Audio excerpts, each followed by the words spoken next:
Ова е појасот кој со децении жителите на населбата Лисиче ги штити од сообраќајниот метеж и бучава.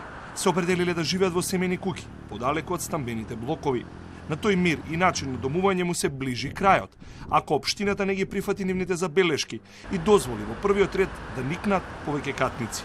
Формалната борба заврши во четвртокот, кога на општината и доставија стотици писмени забелешки зошто не сакаат згради во нивното маало. Најголема добавка имаат големите градежни компании кои, како што истражуваат вашите колеги новинари, веќе имаат пуштено пипците во населбата. Обичниот граѓанин, односно обичниот жител, е во некоја полузаложничка состојба, каде што сакаат на некој ефтин, перфиден начин да му земат све што има.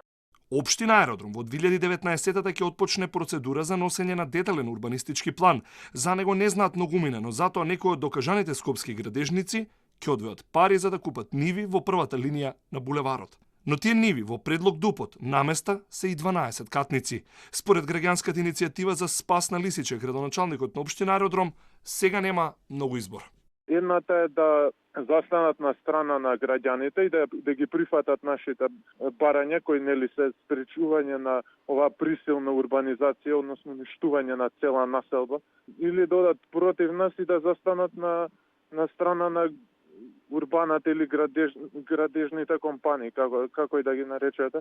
Јасно е за што станува збор. Општината забелешките на граѓаните ќе ги разгледува во своите канцелари, додека јавно реагираат на политичките партии дека зад предлог ДУП-от не стојат бизнис интереси, туку потребите на околните жители.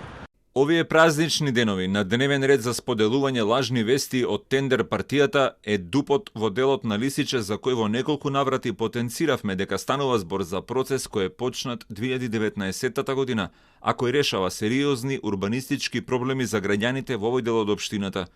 Уште еднаш потенцираме дека вестите поврзани со изградба на згради во Лисиче се целосно лага, невистина и дезинформација. Посочениот ДУП се уште е во фаза на анкета и финалната верзија ќе биде изработена по завршувањето на консултациите со јавноста. Опозицијската партија во општината СДСМ реагира дека има сомнеж за корупција со оглед дека инвеститори купували имот пред да биде донесен ДУП, во кој пак се вцртани стамбени згради токму на нивната свежа инвестиција.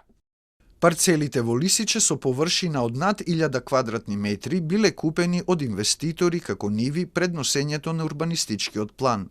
Сомневања за корупција отвораат прашањата како инвеститорите знаеле кои парцели ќе добијат маркици за згради високи и до 10 ката, како знаеле дека општината ќе одобри градежен бум на ниви во дел каде што има куќи. Со вака проектираниот детален урбанистички план, што се уште е во подготовка, на самиот рап на булеварите Србија и 12-та македонска бригада е вцртана 12 катница. Долж булевар Србија уште 3 висококатници, а на 12-та македонска бригада 5 стамбени единици. Општината предвидела висината на зградите да биде од 7 до 10 ката.